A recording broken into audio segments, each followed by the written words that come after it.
Better than most. Ricky Fowler owns the island green. The first to win the Players' Championship back-to-back.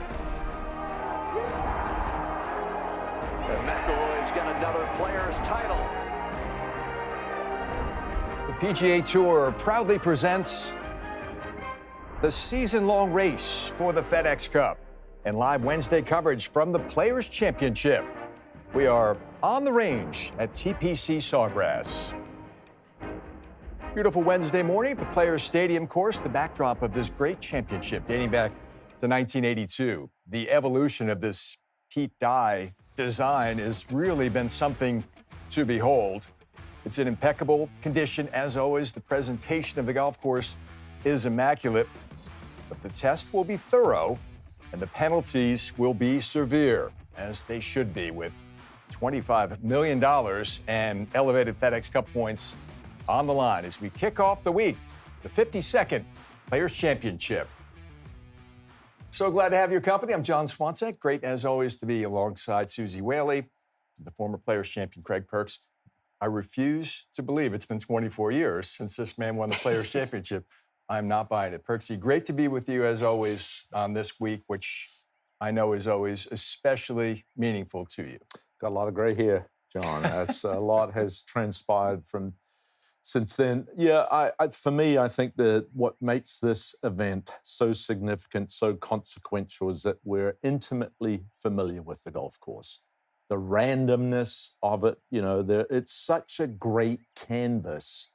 But more than anything, it can be menacing, it can be unnerving, it can be unrelenting. It's always presented extremely well, and I think it's the greatest amphitheater in championship golf. Susie, it was a tough winter. You're a Florida resident. You know what the deal has been for all golf courses, and the stadium course is no exception, but there's been some warm weather leading up to the championship, and this place is looking lush this week. I mean, Lucas Andrews, the golf course superintendent, hats off, because I've never seen the rough. I mean, he would be better spoken about this, but I've never seen it this long, this lush, which is amazing, and will really perform a test for these players beyond what you said about the layout of the golf course. We all know that. And then the greens right now are pretty firm. So I think that makes it doubly tricky. Normally the rough, as we've seen on PGA Tour with swing speeds the way they are, isn't really that important. Here, it's going to be important so long as we don't get a whole lot of rain, right? If the rain comes in and softens up these greens, I think it'll make a dramatic difference in the scoring for the golf course, for sure. You get 5 inches of rough, overseeded, and you get firm greens. Currently, they're firm. It's an extremely challenging golf course. I'm old school. I like to see no rough. I like to see dormancy. I like to see the ball running away from the green instead of sort of staying in that area.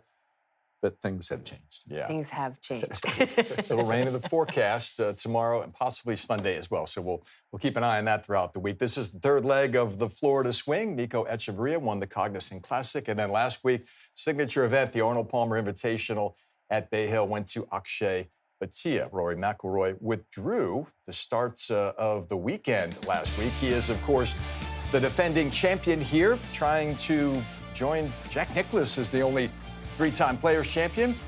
He was simply marvelous on song last year. Yeah, what was impressive is he really didn't have his A game early in the week, and he was getting the club stuck behind him and fighting the push and the hook, and really had the ability to make this adjustment, come down the shaft a little bit, get the ball in play, and then, with all the experience being around here, being a former champion, and I think he loves March more so than he does April. It's a little bit softer. He has the length that plays into his hand, but you have to make those significant putts. Greg brings up an interesting point, Susie. Remember, all those years, more than a decade, this championship was shifted to May. It was a very different presentation of the golf course, and the challenge was far different than what it is in March. It's a proper test now. Yeah, I mean, lots of irons off the tee when they played in May. Really took driver importance out of their hands, and certainly now, I love it in March. I think it's more fun to be a fan, to watch it in March as well. J.J. Spawn pushed Rory to the brink. In fact, the championship spilled into Monday, and then McIlroy just took control of things in that aggregate playoff, which started at 16, to get the gold man in his hands once again. What was one of the coolest things? It went to Monday. They had a north wind blow through there. The golf course completely changed, and these guys were standing on the range, hitting shots on TrackMan, preparing for that shot on the 17th hole. But obviously, Rory, he talked about, all I need to do is make 5 good swings. The tee shot at 16, the second shot, the one at 17, the 2 at 18. It's exactly what he did. Yeah, exactly. And that's the other part about this being in March. I mean, being a Florida resident, it gets windy in March, much more so than in May. And we'll see what happens this week. There's some very classy 2-time champions here through the years, including Tiger Woods and Davis Love, Hal Sutton, Steve Elkinson, Fred Couples. Scotty Scheffler, there he is, world number 1, along with Rory, trying to win this championship for the 3rd time this week after what was at times a frustrating week for Scotty last week at Bay Hill. Yeah, I mean, look, this is Scotty Scheffler, right? So we can only say so many things to say Scotty's not playing well. But at the end of the day, you look at his iron play, and that's really dramatically where we've seen a difference between last year's results and this year. Here you see him working on those irons. We have this cool range tourcast now that you can get on the PGA Tour app where you can follow their range sessions. And, you know, over the first couple days, not including today, we looked at Scotty. Scotty hit 52% of his shots from right to left, 43% left to right, 5% straight, which I thought was really interesting for this golf course, right? Doesn't make sense in our heads, but that's what it's telling us. Susie, what's amazing to me is that we're all sitting there going, what's wrong with Scotty Scheffler? He hit 44 shots, only 44 shots on Tuesday. He said, stats typically should line up with my feels. I know I'm a little off with the iron game. If you look where he is, he's 57th in approach. He's been number 1 the 3 previous years. But more than anything, he has led the field strokes gained tee to green en route to both of those victories. I love listening to Scotty Scheffler. And in his press conference yesterday, he said, imagine if I went 24th, 12th, 4th, 3rd, 1st, instead of flipping it, where he obviously won his first start, and then the 24th was last week. But imagine if I turned around and had the win last week and went 4th, 3rd, 1st in my last 3 starts. You'd be going, here he goes again. Hey, right, here he comes. Right? So I think more than anything, he loves to maneuver the golf ball. He loves to change spin, change trajectory, move it left to right, right to left. That's why he's been so dominant here. And he's so good at blocking out all the noise. He knows he's a little off. It was a really interesting take that he's been messing around with a different driver, changing the spin on that. And sometimes what happens when you mess around with drivers and then that potentially there's a little give and take. If you start he's having a little trouble with his distance control. So I'm messing with driver, changing trajectory. Is my spin coming down? The driver swing's different than the iron swing. So there's always give and take there. And I think across the board, if you see guys trying to gain speed or mess with the driver, sometimes there is a little downturn in their iron game. Yeah, it typically creeps in. I think for those that are practicers too, I always call them range rats, but people who love to hang out on the driving range, it's really interesting how he split up those 44 shots. 25% of them he hit were under 150 yards, 41% were between 150 and 250, and 34% were over 250. So he wasn't just working on his irons, is my point. He wasn't just worried about that. He's working on his entire game, and it spread out through that practice session itself. I think, too, you see he's got his alignment sticks down, and, he works very hard on his fundamentals with his coach, Randy Smith, who's always right by his side. You can see him there giggling and laughing, and Randy always says he's not just a coach, but, he has become this lifelong friend. That's the one constant, right? Randy Smith. If you look at all of the guys that seemingly are consistent in the way they go about their business, I've had this one instructor, right? Look at Victor Hovland. Victor Hovland's gone through one instructor a week, right? And he's struggling, right? Think of Morikawa had a little downturn. He changed, but thankfully he's gone back to session house. It's great to me. And Justin Thomas has his dad, Cam Young has his dad, and Sergio had his dad as well. this is a father figure, right? And I think that's why Scotty's never going to get too far off. And I love how solid he is and how rigid he is with, I'm sticking with my fundamentals. Yeah, and I think to your point about his press conference and the way he responds to questions, and I think he said, I'm going to paraphrase it poorly, but something like, your expectations of me are week to week. My expectations are just shot to shot. And, you know, I think when you have a player that's not focused on outcome, that stays in the process, you become elite, the best in the world. And that's what Scotty's done. But that's Randy as well. Talking to him day to day, just sharing his thoughts on the game and how to attack it and how to play it. So the 2 alignment sticks, we've got TrackMan. So there's a little more going on there. They're still searching for a little something. Normally he has nothing down there. It's the grip, it's the molded grip, it's checking the grip matches the club face, and then I'm just hitting shots. Yeah, and that, you know, honestly, sometimes the TrackMan might just be there for confidence sake. You know, am I carrying it X? What is my dynamic launch at this point? Am I hitting it the way I think I should be hitting it with the club I'm hitting? Sometimes they have TrackMan down just for verification, not necessarily for a change. You look at the typical entourage of a PGA Tour player, you might see a half dozen people hanging around the range on a Wednesday. Scotty keeps the circle very tight. He's got his man Ted Scott, Randy Smith, who you guys have spoken of, is in the Hall of Fame. And there's a lot of clarity with the game plan. When everyone else in the golf world is sweating what's going on with Scotty and what the results have looked like, they never press the panic button.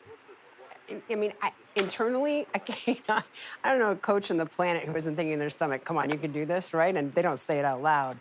But no, Randy Smith, I don't know. I've never seen the man even raise his voice. So I don't think he's hitting panic whatsoever. Starts the week bidding to win here for the 3rd time. He's won 1 out of every 3 events that he's played in the state of Florida, by the way. It kind of tracks with his overall trajectory of greatness. We're also worried about what's going on in the first round with Scotty Scheffler. He actually leads the PGA Tour in scoring average. And one of the things he said last week at Bay Hill, everyone's was up in arms at what's going on. He just reminded everyone it was such a small sample size of what's going on in 2026. In 2025, to me, this could be one of the most remarkable statistics that I've ever come upon. He led scoring average round 1, round 2, round 3, round 4. I've never seen that done before, live to be the best in single round scoring average on all 4 days. And I think that's why, that basically is the great indicator and illuminator of why he has been so dominant. Yeah, it's just incredible stuff. And, you know, I was reading something the other day, and I apologize for not remembering who wrote it, but they were talking about, you know, the golf swings that are perhaps have moves in them that we don't think of as conventional moves, right? Which, you all know Scotty has release-driven, you know, follow-through. We've talked, you know, ad nauseum about his footwork and what goes on with that footwork as he comes through and the forces throw that left foot back. And I think the point of this article was that, you know, he might face injury coming up because of that. I believe the opposite. I believe because of the way Scotty moves through the golf ball, he's preventing injury. If he were to try to hold or post or stay what we considered in that stable finish as being conventional 20 years ago, what so many of us taught, I think then he would be injured. I think the way Scotty's moving through it, he lets it athletically flow. And I think that is a preventative to things to come in the future. So it'll be interesting to see how that actually pans out. 6th career Players Championship start for Scheffler, who's won 2 of his first 5 here and was, of course, the first Players Champion to successfully defend his title in 2024. The only guy ever to go back-to-back in more than 50 years of history. Return to the winner's circle for Collin Morikawa. It had been a minute. A 3-year victory drought quenched at Pebble Beach. 62-65 on the weekend to win for the 7th time. And that is your FedEx Cup points leader. He'll play with Ludwig Åberg and Siwoo Kim. They're off the 10th tee tomorrow at 8:40 a.m. Eastern time. Craig, I worked with Billy Kratzert last week, and he studied his swing closely and what's going on with Collin and maybe the headspace as well. And he said, this is the best version of Morikawa that we've seen in a couple of years out here. Yeah, I think to me, there was a quest for perfection. That's why he went away from Rick Sessinghaus, who they'd been together since he was 8 years old, trying to play golf so perfectly. And I think he'd sort of forgotten how to play golf, shot shapes, and to sort of be more of an artist. Some of the interesting comments from Morikawa was that in November and December, he decided that he was going to fix his body and not his golf swing to get it move better. Instead of, he would go to the range a lot last year and just get things in motion and do things so his body would be prepared to swing the golf club. Instead of now, he's prepared his body to swing the golf club better. To me, there was also some data out there.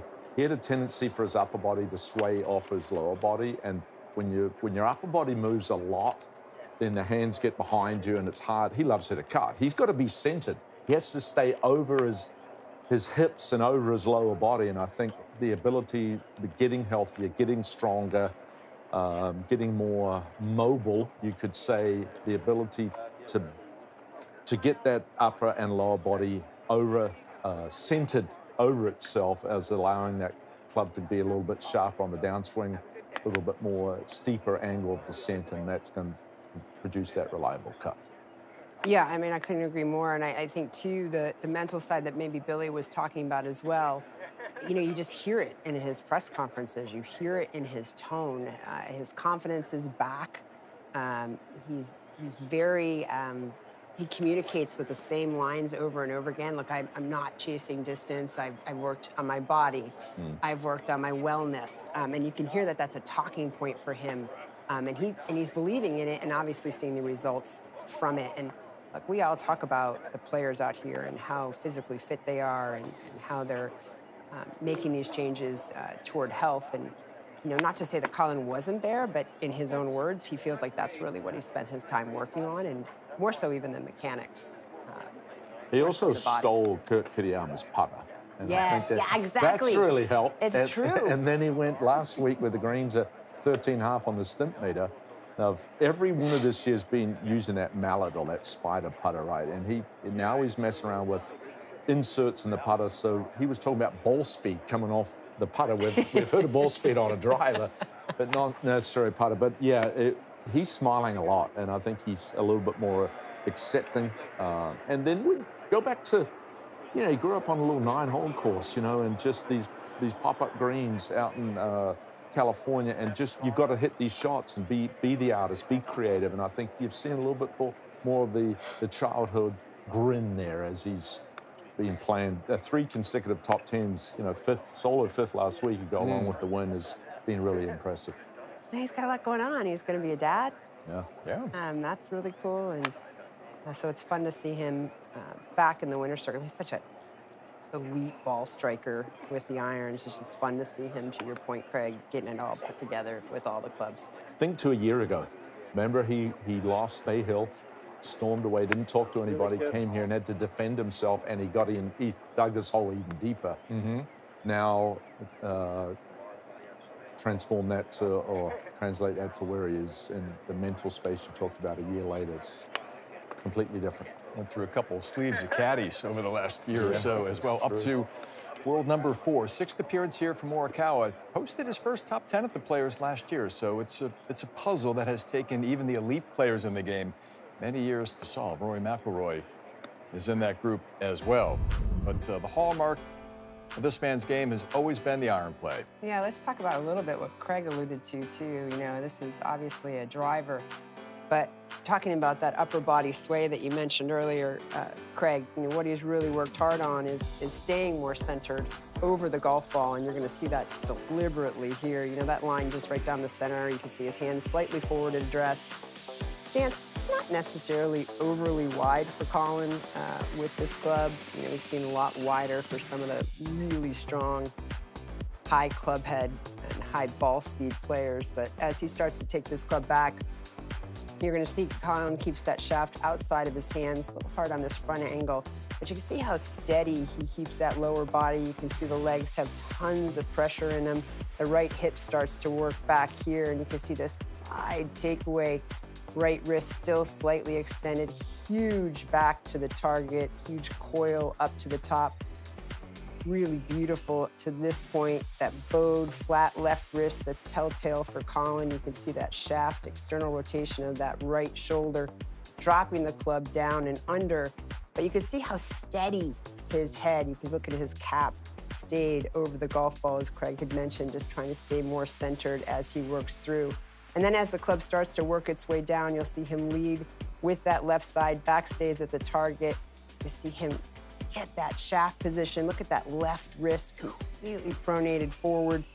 You can see that left arm nice and straight, but look where that head is and right foot is, still pronounced on the ground almost. Right heel just slightly off, ankle rolled in, head behind contact, giving that upward attack angle. And then as he goes through to his finish, you can see him really steady through the base, follows that release right to the end. So, that's really what he's improved on. You can see the really nice centered golf swing, but man, it's producing great results. And I think he's a real contender here this week, Craig. Yeah, that was an impressive breakdown. I love how the hips, the way the hips work. And then I think that all influenced from ground up all the way to in the upper body to, as you're saying, staying more over the lower body. Florida swing kicked off a couple of weeks ago, and that week ended in the Palm Beaches with a stinging defeat for Shane Lowry. But the Irishman, as always, is in good spirits. We'll take a closer look when we come back on the range.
'52nd edition of the Players' Championship, crown jewel of the PGA Tour season. Had a few different homes in its early years, including Sawgrass Country Club right across the street. But the stadium course here at TPC Sawgrass has been the permanent home of the Players since 1982.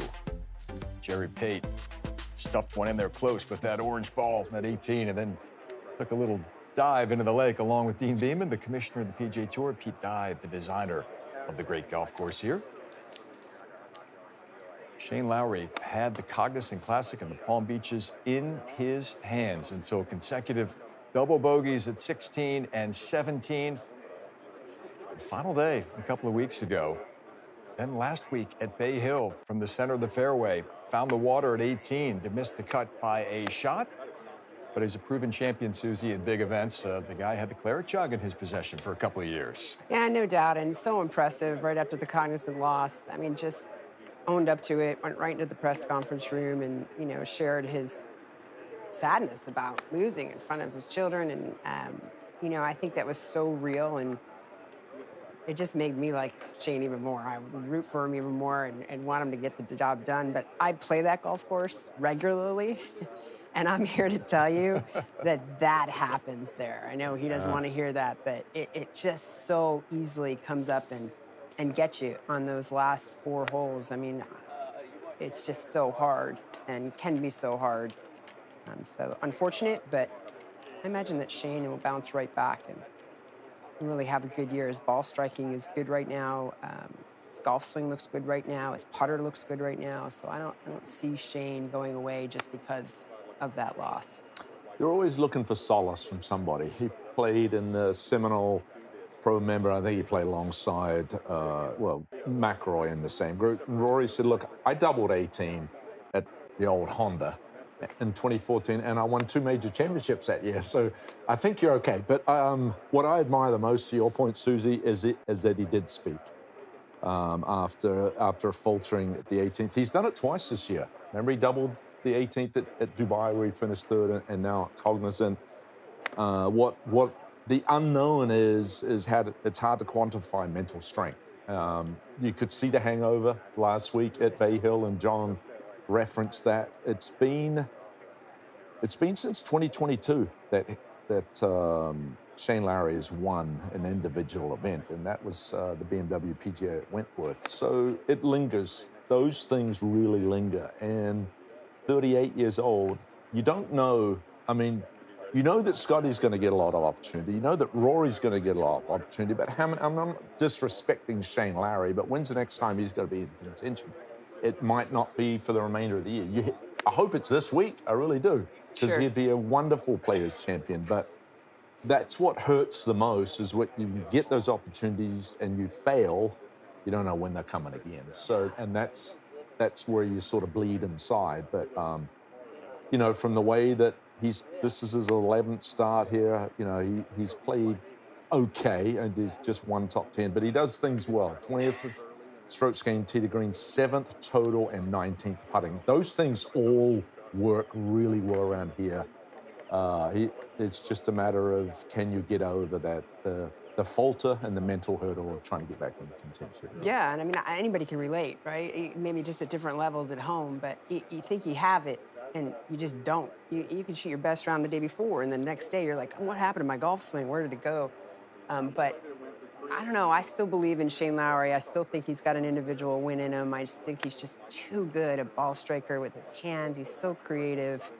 And when his putter's good, I think he still has that chance. Really do. Scotty and Rory, as Craig pointed out, they suck a lot of the air out of the room. There's not that many chances for everyone else to win. So when you are presented with them, although it's difficult to get across the line on Sunday, you got to cash those in. He has this casual, cavalier attitude with his chipping and pitching. It's brilliant. He's nearly trying to make every shot, little hook spin.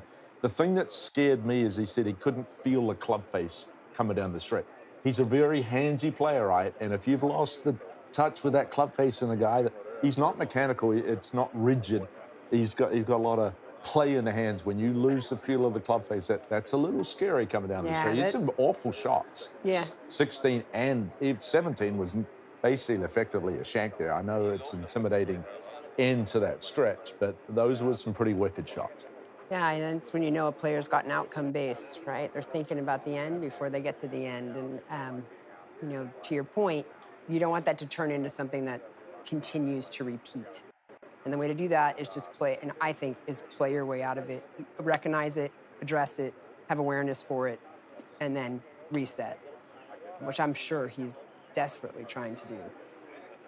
Had a good chance in his signature event last year at the Philadelphia Cricket Club as well. He was in control for a good part of that weekend until got a little wayward with the driver down the stretch on Sunday, and Sepp Straka ran him down. So what Craig was describing, the DNA of his golf swing, how handsy and creative and brilliant he is around the greens. How does a player channel that gift, Susie, into the full swing? Yeah, I mean, he's got this cool move, right, where I would say, it's not a modern quotes around it, golf swing, right? I mean, you see a lot of knee work back and through his body, the lower body as he swings it. A lot of timing based for impact, squareness of face strikes. It's not like he just holds on and releases just with the body. So everything has to be in sequence. Everything has to be timed correctly for him. He's hit millions of golf balls, which is how, of course, he's done that. But think about where he grew up. He lives here now. He always, he always said whenever it's raining or cold, people are like, oh, it's got to be Shane Lowry's week. And he's always like, I live in Florida, right? But for where he grew up, he's just learned how to hit shot shapes and how to hit trajectory shots and use his hands to make things happen versus just body. So it's really interesting to watch him play, I think, in comparison to, for example, somebody who just holds the face square and just releases all body going through maybe like a Chris Gotterup, for example, right? So it's just a totally different way to do it. Neither's right or wrong. Impact's impact, but they get there very different ways. John McGinnis is the fourth member of our team here this week, patrolling the range down there at TPC Sawgrass, catching up with a few players, maybe a couple of coaches as well. And John caught up with a special guest a little while ago, in fact. The new and improved Joel Dahmen. Oh, really? Yeah, I think so. You're playing great. How's that feel? It feels good. You are never as far away as you think you are. And you can also lose it pretty quickly, too, right? So, yeah, it's just nice to. I felt like there was some life in early January back home playing some golf, and it's nice that it's shown up early this year.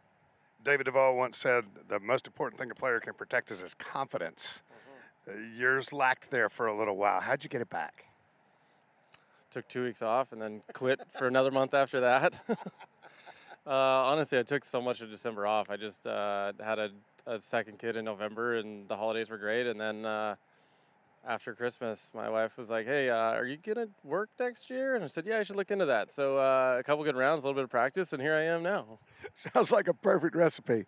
You got your old buddy Gino back on the bag this week. How much fun is that going to be? It's great. Yeah, we're already, he cooked us a great meal on Monday night. He's staying with us this week, helping out with the kids. We're grilling steaks tonight. So it's great. It's just nice to have we've remained really close. And so it's nice to have him back, especially at a big event like this. Is he changing diapers? He's doing everything but, and he would definitely get in there and get his hands dirty. He's not afraid of that. So, he's caddying, he's doing it all. Well, I'll be pulling for you. Cheers. Thank you, guys. Riggs and Dawson are the two young kids for Joel and his wife, Lona. The dream team is back together this week. What a team they are. They go way back to their college days, maybe even prior to that. Professional bond is strong, and the personal bond is strong. That's such a great picture, isn't it? That's just fabulous. They look happy. They already know what they're having for dinner. They're ready to go. It'll be fun. I hope they have a great week. Gino's on the grill. It's a great week already. Good week at Bay Hill for Cameron Young. Had a terrific Saturday. Kind of put himself into the conversation. Unable to chase down the leaders on Sunday, but he's in some very good form entering the week. Victory, his first on the PGA Tour, coming last season in Greensboro at the Wyndham Championship. He was part of that U.S. Ryder Cup team.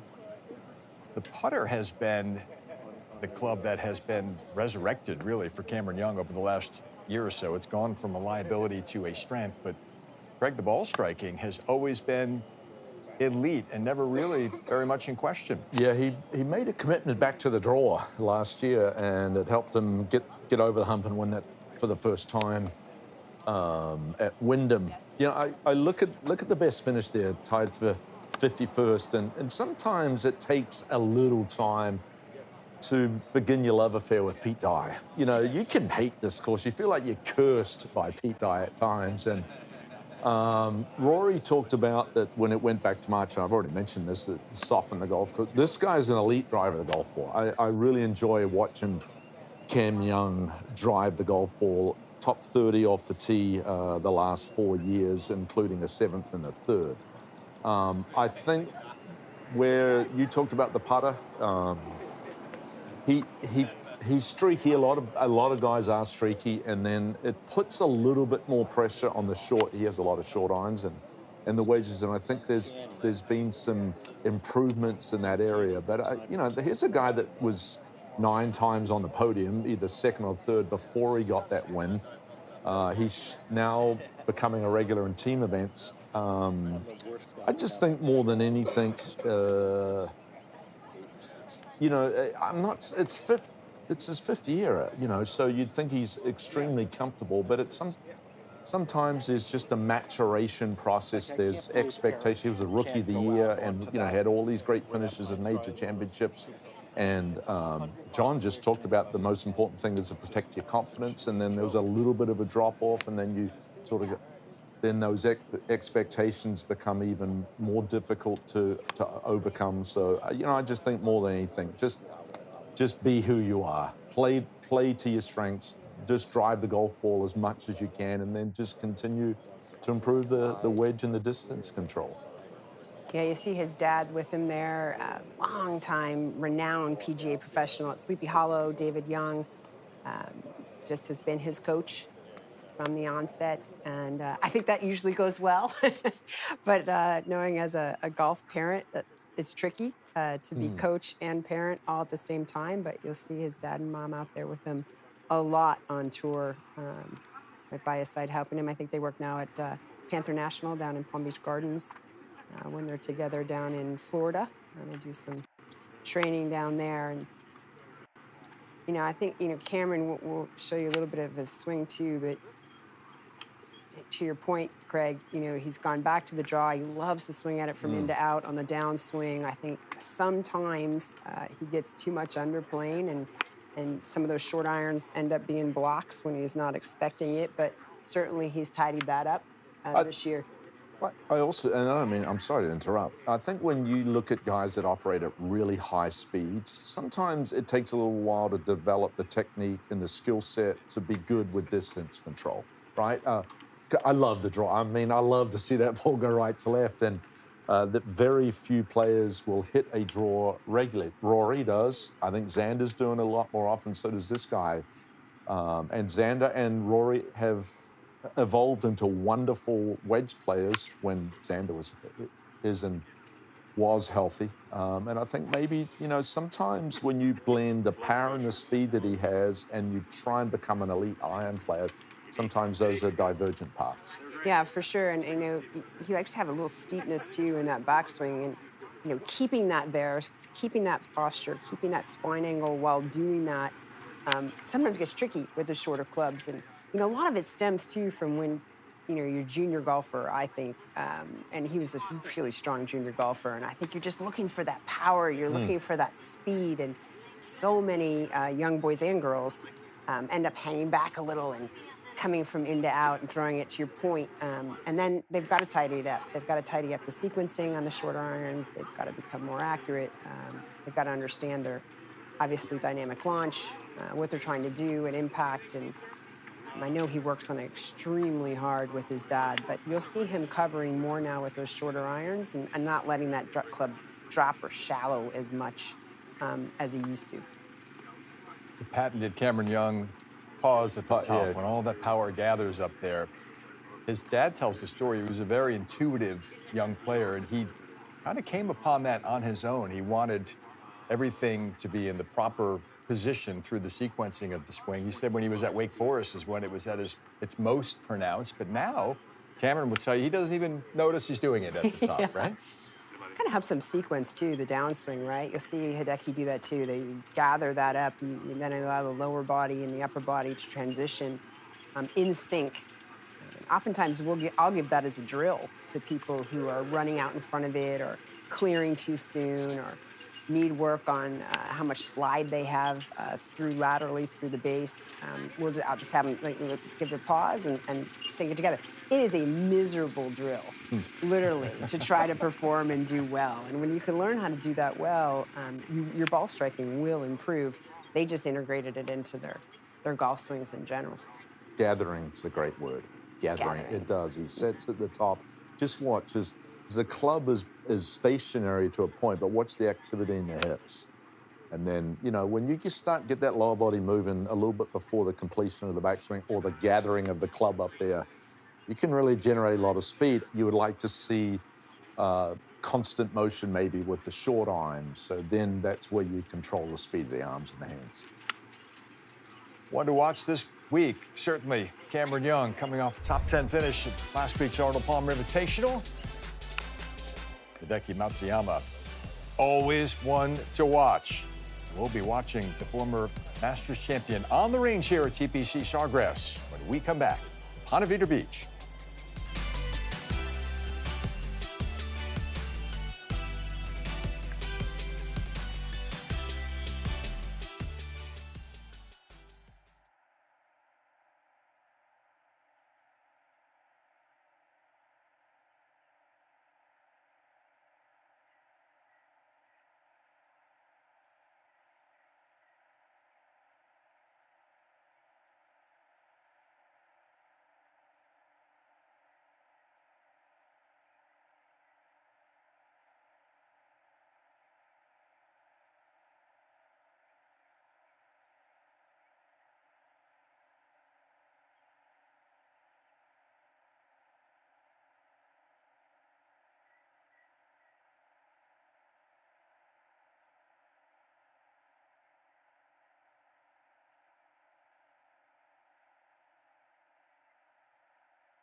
th career start here at the Players for Hideki Matsuyama. 4 top 10 finishes along the way. Comes into the week 11th in the FedEx Cup race. Had a very productive West Coast swing with a few top 10 finishes and a runner-up TPC Scottsdale, a bogey in the 72nd hole there at the WM Phoenix Open for the former Masters champion, who lost in the first hole of a sudden death playoff there with Chris Goddard up. Best finish here, 5th, 2023. And just honing that world-class short game. Not many, Perksy, if any, have been better than this guy, saving shots around the greens the last few seasons. It's the best. Yeah. Since 2020, he has the best strokes gained numbers, and you look at him 5th this year in a round, 2nd in sand save percentage, 4th in proximity out of the sand, and 1st in scrambling. What's really fascinating to watch with Hideki Matsuyama is that as he prepares and warms up, he hits shots, shots that distance right-handed, one-handed, shots that distance left-handed, one-handed. And it's really cool, so it gives him good feel. He does the same thing, chipping the golf ball, so no wonder he can find the bottom of the swing so often in the contact of the club to the ground. We've already talked about this with Cam Young. There's some gathering. I love the kinematic sequence. These guys all do the 3D training to try and get things all lined up. But, he's an elite iron player. He's actually been in the top 20, in approach 6 consecutive years. He's 14th this year. He's struggling with the driver. And I actually go back to the comment that Scotty Scheffler made. It was 2 or 3 years ago that he was working with Fast Eddie Fernandez on trying to gain speed. He's been very average in his, let's just say, ball speed, 172, 173. He was showing some posts out there that he was 180, 185 mile an hour. He didn't ever get that to competition. But when you continuously train like that, and then now he's back down, obviously he's been beset with a lot of injuries. I think that has sort of ruined some of the sequencing with the driver. And what did he hit? 3 fairways on Sunday in Phoenix? He was all over the place. Yeah. And if you look at him this year, he's outside the top 130 and off the tee. So elite iron player. He's got literally the best short game in all 3 facets of it than anyone in the last 4 or 5 years. We just need to tidy up the driver. And it's a shame that searching for some speed has sort of ruined that part of his game. I agree with you. And he, it was written that, he was trying to dramatically decrease that pause at the top of his backswing, which, to your point, in the driver, he gets out in front of it, gets out ahead of it with his lower body. The arms get stuck behind him, as we call, behind his right hip, per se, or into his right hip too much, and just huge blocks, right, which he continues to hit. And, I just love him maybe to go back to your point of just letting that club gather, letting it settle at the top, and then going ahead and move it. But that aggressive move as a top tour player with the driver, and at the ball speeds they're hitting it, you want to be able to be aggressive through the base. You do not want to feel like you don't know where that club is. You don't know where that shaft is coming into impact. And sometimes watching him, I feel like, gosh, I don't think he knows where it is. So to your point, he gets that tidied up, and boy, he's going to be tough to beat. Can I also say this is the greatest range in golf? Look, I mean, they're hitting short irons to a bulk-headed green on the driving range. And you can hit from this end, you can hit from the back end. There's a sanctuary all the way, as we're looking at way in the back left. It has some of the best short game area. You can just lose yourself out here. So you can prepare incredibly well at this venue. There's some TourCast range data that's available to fans on the PGA Tour app. It's on PGATour.com as well. Really cool, sort of nerdy inside stuff that I know you guys love. 9,844 shots captured from the TourCast range the first 2 days here at the Players by 105 different players. You can even pick your favorite player. Like, you can go on that app, pick your favorite, and watch their entire range session tracked. You can see every ball flight, apex of the golf ball, ball speed. So if you love that data and you're into that, like, this is where to be. Can I also see this? Emiliano Grillo hit the most balls. This was Monday. He hit nearly 200 of them. He's ranked 137th in the FedEx Cup. So he's searching for something. The guys that are only hitting 20 or 30 or 40 balls are probably in the top 10. Yeah, Eric Cole was not a surprise to me. No, Eric Cole, like, he just plays every day, practices every day. Spawn is strong. Yeah, Eric Cole, I think, hit the most, didn't he? The most golf balls. He did, 311. So if you had Eric Cole in your office pool for the most shots hit on the range for the first 2 days, you are the winner. You are a winner. So we checked in on Cameron Young a little bit earlier under the watchful eye of his father, his longtime coach, David, and our man, John McGinnis, had a chance to catch up with David and his boy a little bit earlier. Here with the Youngs after a range session. Not a lot of communication with you and your dad on the driving range. What are you guys working on? Same stuff as always, mostly. I mean, it's set up and then just on track, man, kind of making sure everything is, within ranges that we like to see.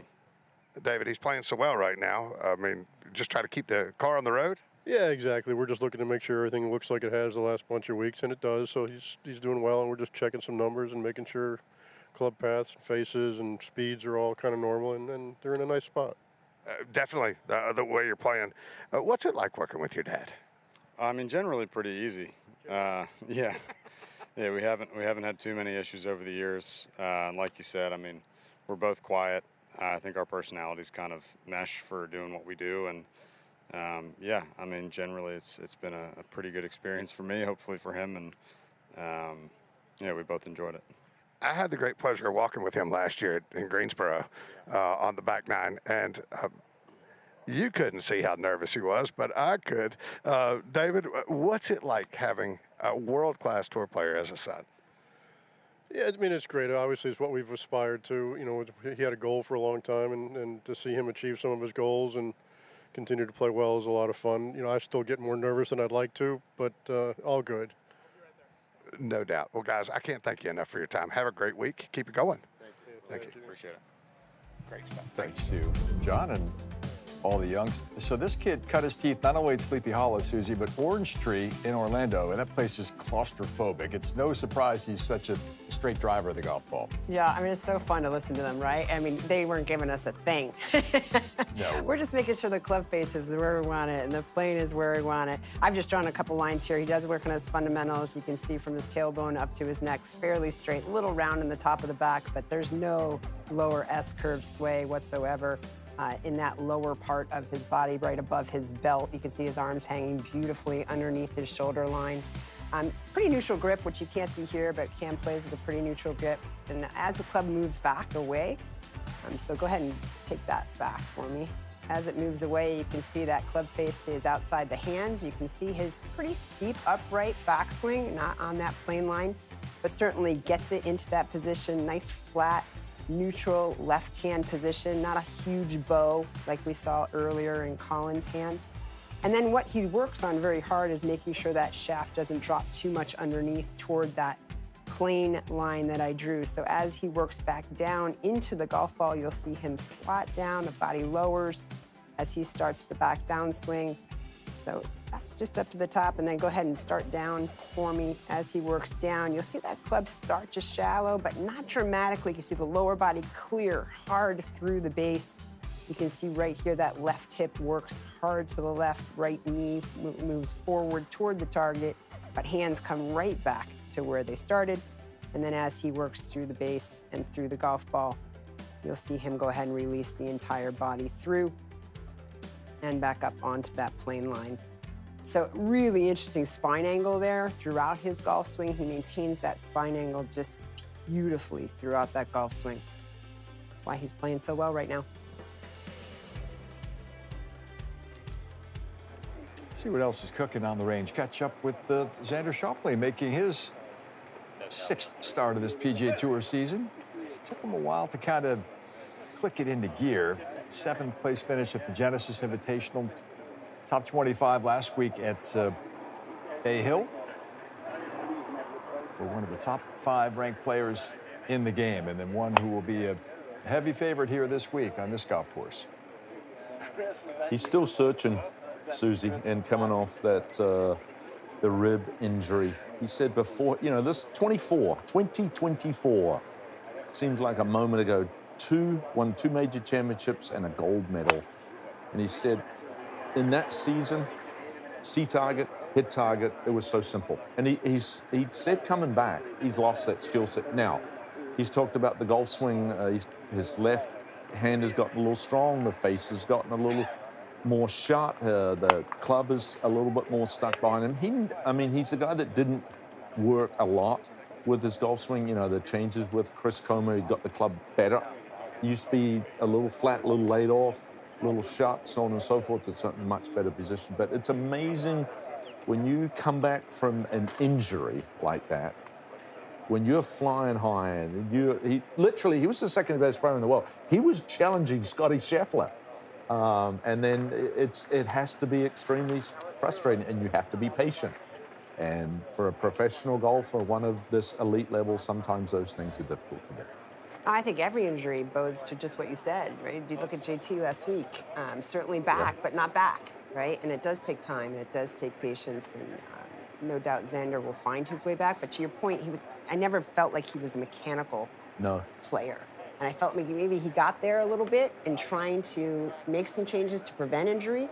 And now that his injury is better, hopefully he'll get back toward just playing athletically. I promise you he isn't at 311 shots this week on the range, guys. He was off pretty quickly. 10th PGA Tour title and his 200th career start coming the Bay Current Classic last fall for Xander Schauffele. U.S. Ryder Cup captain last fall, Keegan Bradley. Pretty good record here on the stadium course through the years. Getting loose on the range as we step aside here on this Wednesday at TPC Sawgrass.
Welcome back to TPC Sawgrass, host of the Players' Championship and our Wednesday on the range coverage. Our Tracer technology is presented by TrackMan.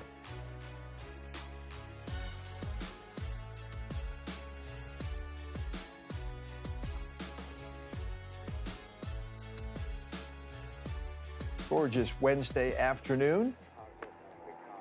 Might have some rain here tomorrow. In fact, there's about an 80% chance that we could get belted. Maybe the early afternoon tomorrow, and then a little rain in the forecast on Championship Sunday as well. We will see how things unfold this week as Keegan Bradley gets set to make his 6th appearance of the season. Not a whole lot to show for it thus far. He's missed the cut on 3 occasions, yet to crack the top 25 in the other 2, but always an elite ball striker, Susie, and first round tee time tomorrow, playing with Ryan Fox and Chris Kirk. They're off at 1:18 in the afternoon on Thursday. Yeah, it'll be interesting with that weather coming in, what happens across the board. Golf course, obviously, will be softer and play far differently than it would without it. We mentioned earlier that the greens are quite firm right now. I was excited to kind of see that and see what would happen, but a lot of rain would make them far softer and scores lower, in my opinion. But Keegan, to your point, still looking for it this year. Obviously, I don't know that mentally he's still past last year. I think 2025. I can't speak for Keegan, but it seems to me in his press conferences and in his chatter, it's really a heavy load on his mind. And I hope this year he shakes that off. Look at it was what it is. Somebody's going to win, somebody's going to lose, and I hope at some point he realizes, we were proud to have him represent the United States, and if he were to have a chance to do it again, I'd be excited to see him do it again. And if he doesn't have a chance to do it again, I certainly hope he realizes that, all of us were cheering for him, and somebody had to lose. So I'd love to see him get past it so he can get on with his game and his career. From a former president of the PGA of America. I do think there's some emotional toil and fallout. I think he's talked about it. He has been so consistently elite throughout his 16-year career. You don't see him play 5 or 6 events and make 2 cuts and have the best finish be 30th. And he's always been that guy that has played with so much emotion and so much passion and so much determination. He said he's put so much into competing on the PGA Tour, and I think the emotional toil or toll that it took is certainly having an effect.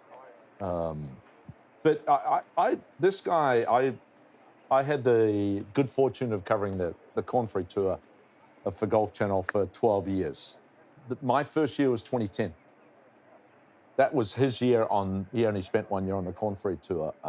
And when I watched Keegan Bradley drive the golf ball in 2010, that was the best combination of accuracy and distance and control that I'd ever seen. That skill set has remained with him. Right now, he's nearly 40 years old, 39 years old. And as I said, his rookie year was a good one in 2011 when he won the Byron Nelson and the PGA Championship. I'm surprised that he does not have a better record around Sawgrass. He's had 15 starts, just 2 top 10s, but the way that he hits the golf ball, I think that is a prerequisite, especially a good driver of the golf, because you have to get in the fairway, and then a good iron player. And so hopefully maybe this is just the place you come to a venue where you get excited to play. It's in such great condition. This is our or their championship. It's the Players' Championship. And so maybe that may get him over the emotional hurdle and go out and play well. But he does a lot of things very well, and he has for nearly 2 decades. Yeah, it's interesting watching. I believe that's Darren May. It's interesting watching what he's talking about. I did see that. I think that club's getting around him a little quickly. Part of his mystique is his lower body is quite quiet on the takeaway, hips particularly. In his takeaway, early sets the club on his backswing. You can see, I think what they're talking about is that on the backswing, the club shaft is getting behind him a little quickly, and typically that's not the case for Keegan. So I think what they're working on is just making that shaft going up to make sure he can control that club face through impact. Let's not lose sight of the fact that his form was so good last year. Remember, there was discussion, serious discussion, that he might not only qualify for his own Ryder Cup team, but maybe even be one of his own captain selections. I don't think Keegan was ever comfortable with that scenario, but he almost made the team on points. He was going so well last year. Yeah, he really did play great. His golf swing looked great. Very simple motion. You always know it's Keegan because he's got his little, things he does in his pre-shot. You can see him 3 holes away, It's right? idiosyncratic. It's like Nomar Garcia-Parra in the batter's box. But, listen, he was 9th in tee to green and 12th last year. He's 60th and 95th in those 2 categories this year. So sort of throughout the bag, there has certainly been the fall-off. Much like Cameron Young, Keegan's dad, Mark, a well-respected PGA teaching professional, has had a heavy influence on his development since he was a young boy. So Bradley trying to solve the riddle of TPC Sawgrass this week. You can't forget about his aunt. Sweet Pat Bradley, Pat. Hall of Famer. Sweet. Oh, by the way. Oh, by the way. Boy, was she a fierce competitor. A little golf DNA in that Stare family. you down. Well, got some first-timers in the field. It's always a thrill to compete here for the first time. It can be very perplexing to try and figure this place out. Very few, including our man Craig Perks, have figured it out so quickly through the years. And that's the task at hand for this talented young player, Perksy, Johnny Kefir out of Baylor University, and a 2-time winner on the Korn Ferry Tour to earn his PGA Tour card. Yeah, and if you look at that tour cast range analysis, he hit 83% of his shots, they were over 250 yards. I'm like, okay, so he's struggling with the driver. No, he's not. He's 12th on tour off the tee. He's 11th in distance. He's actually first in greens and regulation. But yeah, just to see the enthusiasm and the excitement. He was doing an interview with Todd Lewis from Golf Channel this morning.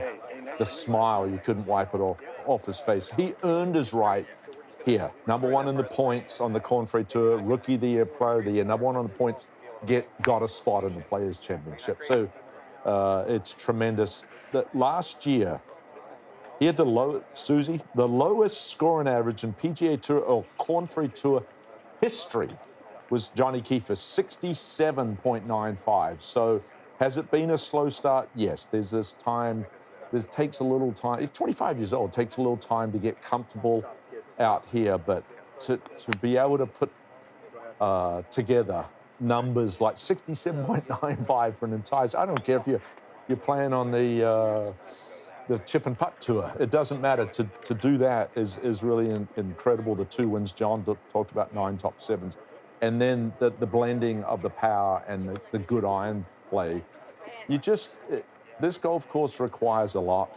Not a lot have had success here with little experience. And Pete Dye just challenges you. And it takes a little bit of time to learn that you actually have to play towards all of the water on the golf course or challenge the hazards or penalty areas to give you good access to the greens. And sometimes that's a little bit difficult, especially this year, considering there's 5-inch rough. So he has the right makeup and the skill set from a striking standpoint that he can perform well here. Yeah, I mean, just watch his golf swing. I mean, this is why, to your point, he has the stats he did. I mean, gosh, talk about a strong core, strong thoracic lower spine. You can see how quickly he moves through the base with his hips. But you can see every time he tucks his shirt underneath that left arm, that's to keep that structure in the arms and the chest together, not let the left arm run away as your hips are clearing that quickly. So he tucks that shirt right underneath his armpit of his left side, his lead side. And that's just to help him with that arm structure through the base as his lower body clears so quickly. That's really quick through the base with his hips, and for his body type and body style, you see that a little with Akshay as well, where they just have such strong cores. But this agility, this mobility, that they could get hypermobile very easily. Yeah, and the body type, and I don't want to be negative at all, and with that sort of speed, sort of Will Zalatoris-ish now. Will's suffering through 2 different surgeries, and he's not even in this championship, which is a bit of a shame. 15 first-timers here this week, including Johnny Kefir, who finished 25th in the PGA Tour University ranking, just to sneak onto the PGA Tour. That's a really effective system, I think, that's been in place for a few years now, and players are finding a different avenue of access to the PGA Tour if they spend 4 years in college, or in Kiefer's case, 5 years at Baylor, where he broke a lot of Jimmy Walker's old records. And Ricky just coming off his win. You've got Michael Brennan playing great golf. Michael Jorgensen. Oh my goodness, that is a heck of a list of first-timers here. Really strong. Pearson Coody having a wonderful beginning to his year this year. Fun to watch how they'll perform this week.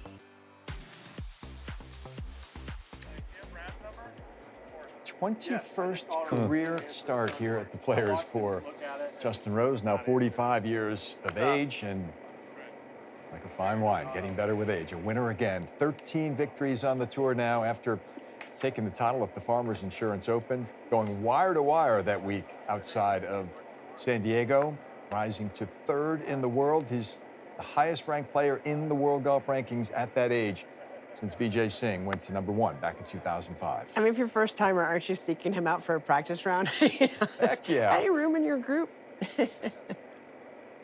Everything about the approach, Kirksey, the preparation on the golf course, on the range, when he's traveling between events, the investment that he has made in his competitive success out here has been vast. Yeah, so professional. I think everything he's done, he's turned over a stone, just every single stone to try and get better. I love what he's doing from the recovery standpoint.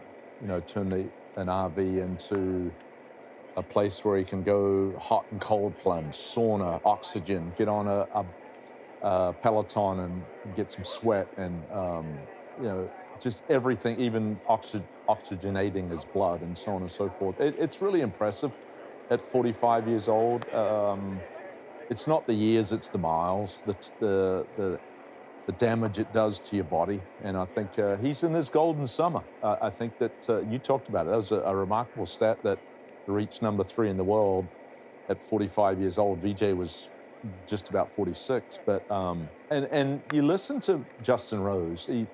He played quite poorly last week, but he comes in here and said, look, this place is inspiring. I don't have, I'm sparse on great memories here, but the course is fitting for this sort of championship, and it suits all. So the positivity, even though he played poorly last week, it exudes Justin Rose. And yeah, as I said, he's just very much a professional, and he does everything he can to get the best out of himself. You know, and he's done good work with Mark Blackburn. That Mark, they noticed that a couple of years ago, 2 or 3 years ago, his face had gotten very weak, nearly 22 degrees weaker than it had been when he was the best player in the world in 2018. So the strength in the grip got the face a little stronger now. Now it's just all rotation instead of a little bit of manipulation with the hands.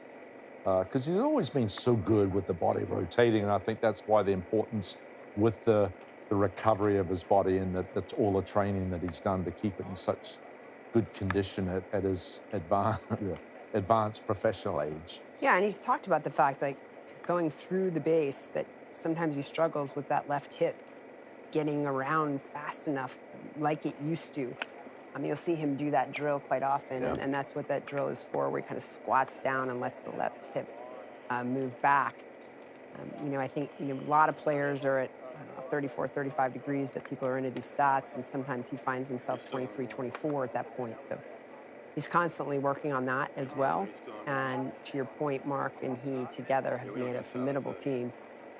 And put Fuchs back in there as well. So it right. was good to see him get back in there as well, the caddy.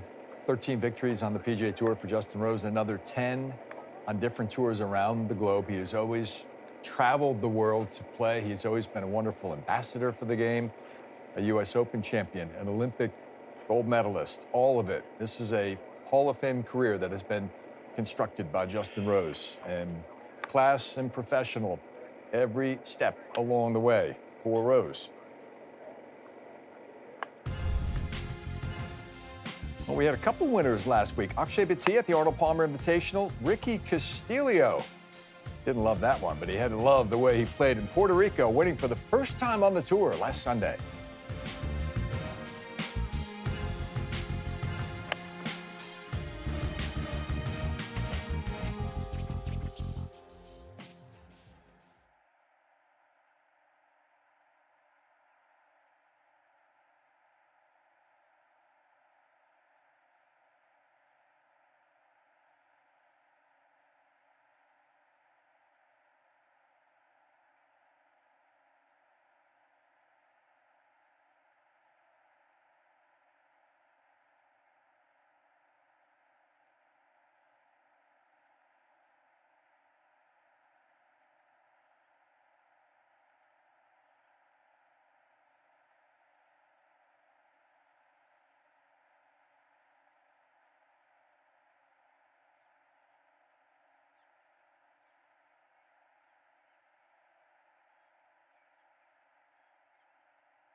Back with you on this Wednesday afternoon in Ponte Vedra Beach, Florida. Look at that golf course, just spectacular. Preparing for the competitive arrival tomorrow morning, the best field in golf, the 52nd edition of the Players' Championship. Victory number 1 on the PGA Tour in his 35th career start last week in Puerto Rico for the former University of Florida Gator, Ricky Castillo. Had a one-shot 54-hole lead going into the final day. Little bogey-free 67 on Sunday. And he was a winner for the first time. In fact, played the final 2 rounds without a bogey. Pretty clean performance to win for the first time. Yeah, and fun to come here after going to the University of Florida. I'm sure has played here multiple times. Obviously, that's in Gainesville, but understands this grass. Playing in Florida through college, you're used to all of the wind, anything that can come up in Florida, having to flight your golf ball. So, coming off that confidence, understandably so from Craig, especially knowing this golf course matters. But perhaps he's played quite a few rounds here. Yeah, I would agree with that. And I always like guys having success at the rungs, step up to the next rung. National Freshman of the Year at Florida, made a Walker Cup team, won on the Corn Ferry Tour, didn't graduate. The next year he graduates in the points, and then shoots 65 at PGA National to finish 5th at the Cognizant. And then there you go. I've got all his confidence. I've built this to this point. And then, he took the lead late on Sunday there in Puerto Rico. I know Blades Brown made a triple bogey coming down the stretch. So it allowed Ricky to, didn't give him the title, but you have to earn that. And yeah, again, I just love, Tiger talked about that, win at every level, be successful at every level. Don't jump levels and try and compete where you're not prepared to compete. And I like to see a guy like Ricky come through and have that success. And you always look at trends. To finish 5th, that was his best finish ever on a PGA Tour. And then you go to it's an additional field event or an opposite field event. It's another opportunity. And it's great that the Players' Championship gave the winner there in Puerto Rico the chance to compete here. And, he's riding high. How long can you stay on the horse and go? And if you feel like you don't get overwhelmed with being in this great championship, you go out and continue to play like you do at Cognizant. And last week, then, he could be certainly in contention come late on Sunday. No, but I love what you said, Craig, because I think so many juniors tend to get ahead of themselves, right? They want to jump a level, you know, win locally first, then win maybe in your state, then go out and play on a national level. And you just build your confidence so much easier, and especially during those growth spurts, right, where boys and girls are growing. And I see so many families put their child out into competitions they have should yet be in. So I love what you said. I love that ladder. I love the opportunity to win at every level and then be able to step on one of the biggest stages and perhaps contend here. He's been tested in the heat of the battle during his junior years. He was something of a prodigy, just 14 years of age when he was one of the youngest U.S. amateur competitors in history. That was at Olympia Fields in 2015. Craig mentioned the Walker Cup team. He was 4-0 on that U.S. squad in 2021, Susie. He was also on a United States Junior Ryder Cup team. Yeah. Teammates with Akshay Bhatia, who also won last week. How cool was that? Yeah, I mean, so incredibly cool. And they just, you know, obviously very good friends. You know, I saw a post with the two of them, multiple posts, in fact, with the two of them, just congratulating each other. But this is the absolute best post. Oh, yes. You got to look at this. I mean, is this not the greatest thing ever in Paris? These two now both tour winners. Obviously, Akshay more than once. But, I mean, are you kidding me? Friends for life after that little mix. Maybe we'll get a little of that if we can ask them, you know? If they come in 1-2 here, we have to have a remake of this lovely little dance. All right. What do you think, Craig? I think it'd be great. We've seen throwing Commissioner Beeman and Pete Dye in the water now. How about we have that dance with Akshay and Castillo? It doesn't get better than that. Our crew all over it. The request went in for that just a few minutes ago, and they were on it, as always. Look at this move here, though, Susie. It's a little old school, what they used to call the reverse C finish here, right? Yeah, you can see his knees are kind of tilted in, too, at the start. You can see he has a big, whoop, he didn't like that one, but you can see his right hip. You can see the big rotation of that right hip. Let's see if he gets a little better one here. He does the opposite. He tucks that right shirt in, the right armpit underneath, and make sure that arm doesn't get too wide in the backswing and run away from him on the backswing. The only thing I don't like there is he's not looking at the target. He looked down the golf ball the whole time. You know, I know he hit a poor shot and focused back on some of the fields, but this game is target-oriented. Look up, young man. If you aim at nothing, you're bound to hit it. Exactly. Well said, John. Well said. Just winding down our last 10 minutes or so on the range here. Start of the competition tomorrow morning.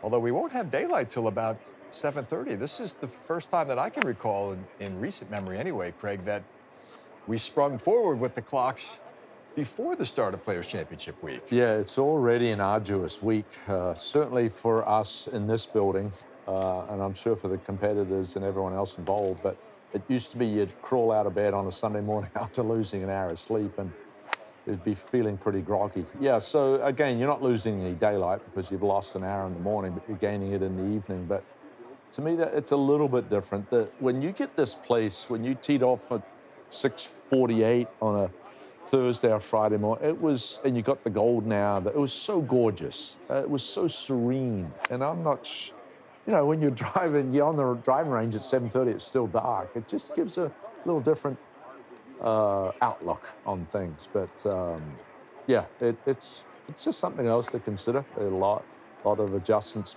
to be made, and the time change is certainly one of them. Trying to get your body prepared. Afternoon tee time tomorrow, 1:54 for Sam Burns.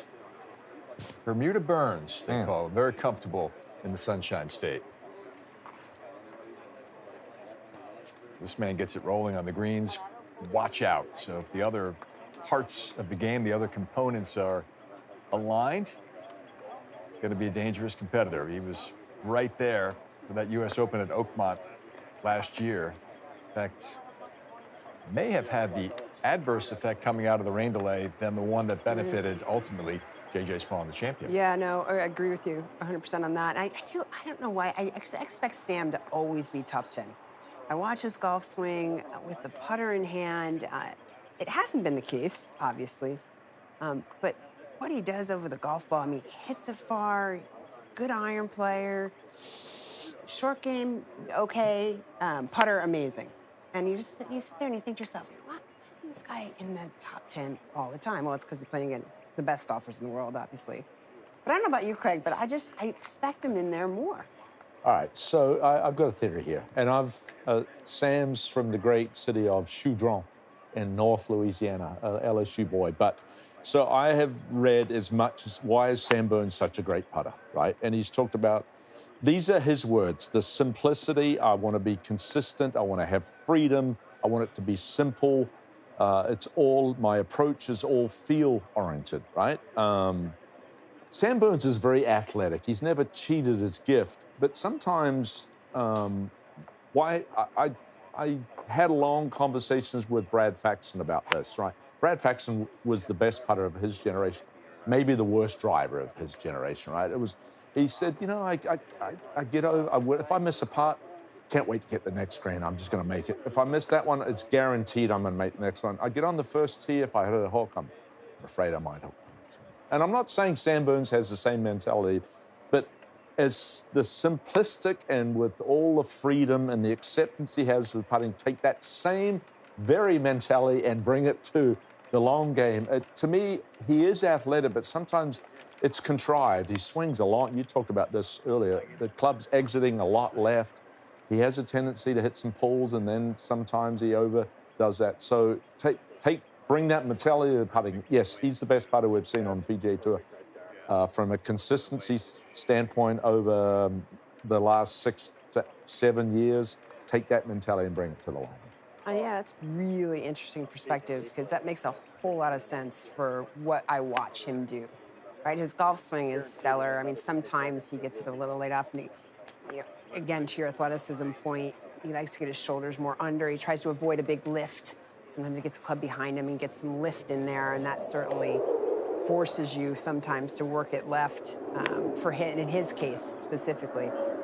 But you wonder, having said what you said, and me thinking about what you said, you wonder if that 70% speed in tournament, if he were to be more aggressive and really kick in that athleticism, to your point, let his body have some freedom to it, if we wouldn't see a little different play from him.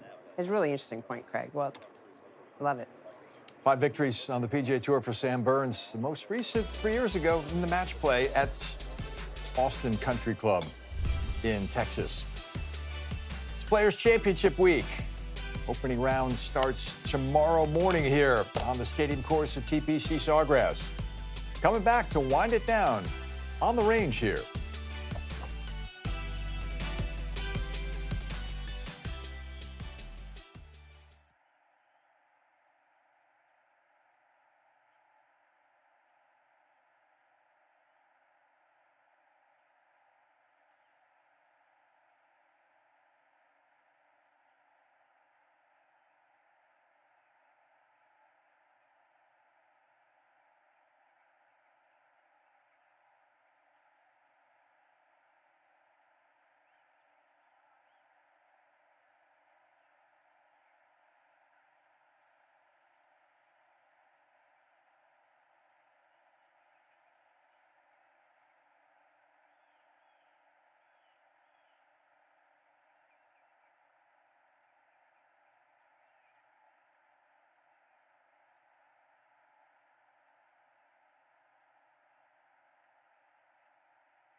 Final few moments of our on-the-range coverage here from the Players Stadium course. It is a democratic test, as they say, Mr. Perk. Some bona fide stars have won here. Rory, Scotty, Tiger. Also some less heralded players. KJ Choi, Tim Clark, Fred Funk through the years. If you have your game in order, you can compete here. If you don't, you're headed for big trouble. I know you've got your eye on one of the past champions here this week. I'm stealing your thunder. That's okay. I'm going to see with Kim. I mean, it is incredible where he is. Last 12 worldwide starts, 6 top 6s. That's including a 3rd at the Australian Open, 4th at RSM, 5th at the BMW PGA, and then come this season, 6th at American Express, 3rd in Phoenix, and 2nd at the Farmers. He's won here. He's the youngest ever to win here. So he's playing with a great deal of confidence. His scoring average is 70.6.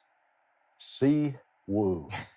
Yeah, that's a really good. I think this is a really good pick too. Chris Como working with Siwoo, it says striking it beautifully, and I would have liked to have made that pick, but he stole that pick. So I'm going to pick Collin Morikawa. I'm going to go with Collin. I think Collin's headspace is in the right place. I think his ball striking is impeccable right now. It's going to come down to his putter, whether his putter shows up here this week. But I think, if not win, it'll be top 5 for Collin. And I can't count out Scotty. Come on, we can't count out Scotty. Scotty is right there. He loves this golf course. 2-time winner. 3-time winner? 2-time winner? 2-time winner. Back to back. Back to back. How do you count out Scotty? You can't. You can't pick Scotty. Scotty's off the table. I didn't pick Scotty. I'm just saying you can't count him out. You get to choose everybody. I watched someone last week whose golf swing looked as well organized as I've seen in a long time. He knows how to win on this golf course. It's been 11 years since Ricky Fowler won the Players' Championship, but he is in top form. You got to go down the board a little bit. He's around 50-1 this week. I think he's going to be in a PGA Tour winner's circle this season. I don't know if it will be this week, but I wouldn't be at all surprised if he's in the hunt come Sunday. Yeah, the ball striking just exquisite. He's actually in the top 10 in ball striking, strokes gained, and the putter is now starting to behave, and he knows his way around this golf course. I think that you have to learn, or it takes a little while to have a love affair with the stadium course, and certainly the way that he finished on Sunday in 2015. I believe he had 5 twos that day in regulation, in the aggregate, and then in the sudden death playoffs. So a remarkable conclusion to that championship. This field is stacked. It's an all-star assembly of talent here this week, as it is year after year at the Players' Championship. We'll give you a little taste of some of the notable pairings, including Scotty along with Tommy Fleetwood and Justin Thomas at 852. Brooks Koepka was added to the field. He was exempt by virtue of his PGA Championship victory. He'll play with Akshay Bhatia, last week's winner at the API, and Tony Finau. There's your boy Siwoo Kim playing with Ludwig Åberg and Collin Morikawa. So Craig and Susie's picks grouped together. They can stare at each other. And Ludwig, I forgot about Ludwig. I'm sorry, Ludwig, but you're playing great too. We'll see how Rory's feeling. He withdrew prior to the 3rd round last week at Bay Hill with some back spasms, ready to go. Start the title defense at 142 with Schauffele and Matsuyama along for the ride, and my guy Ricky playing with Jordan Spieth and Sahith Theegala at 130, the opening round of the Players' Championship tomorrow. Live first-round coverage of the Players can be found on ESPN Plus at 7:30 a.m. Eastern Time on Thursday. Golf Channel's first-round coverage starts at 1 p.m. Eastern Time. Looking forward to another great week here at TPC Sawgrass. The 3rd leg of the Florida Swing will head over to Palm Harbor for the Valspar Championship next week. Victor Hovland set to defend, and hopefully we will get cooperation from Mother Nature to start the opening round tomorrow. Yeah, I hope so too, because I love watching 17 and 18. I love watching the amount of people up on the side of that hill waiting to go. Let's just hope no rain, and then we get a great competition. Yeah, and let's hope and pray that Rory McIlroy can tee it up, with the twinge in the back, and it's being stubborn. Here's a guy that's defending and a 2-time champion as well. We certainly would like to have Rory in this field. Yeah, looking forward to bringing you the coverage throughout the rest of the week. And this place has stood the test of time. You talked about the familiarity with the golf course. Hard to believe we've been coming here since 1982. It looks a lot different than it did during those rugged early years. Yeah, 48 years here at the stadium course. I actually like the unsanitized version back in the raw and the rugged and the primitive look, but it does look gorgeous out there. Yeah, appreciate it. Great to be with you both. Thanks for doing this. Thanks for being with us here as well. Enjoy the week, the 52nd edition of the Players' Championship, TPC Sawgrass.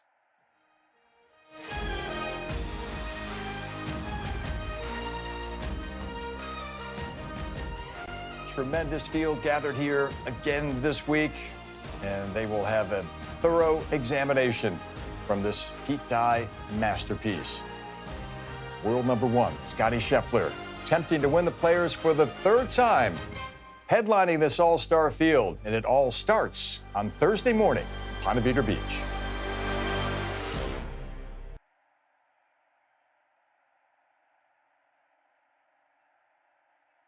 Fun, guys. 90 to the rollout, then 90 more to the You're all good. You're all good. John is a true professional.